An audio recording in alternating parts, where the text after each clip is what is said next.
മത്തയിലയും മത്തങ്ങയും കൂടിയിട്ട് കറി വെച്ചിട്ട് കഴിച്ചിട്ടുണ്ടോ? അടിപൊളി ടേസ്റ്റാണ് കേട്ടോ.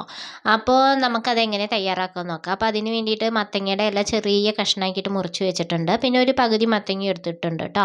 അപ്പോൾ അതെല്ലാം നന്നായി കഴുകി വൃത്തിയാക്കിയിട്ട് നമ്മൾ കുക്കറിലേക്ക് ഇട്ട് കൊടുക്കുന്നുണ്ട്. എരിവിന് വേണ്ടിയിട്ട് നമ്മൾ 2 പച്ചമുളക് ഇട്ട് കൊടുക്കുന്നുണ്ട് കേട്ടോ.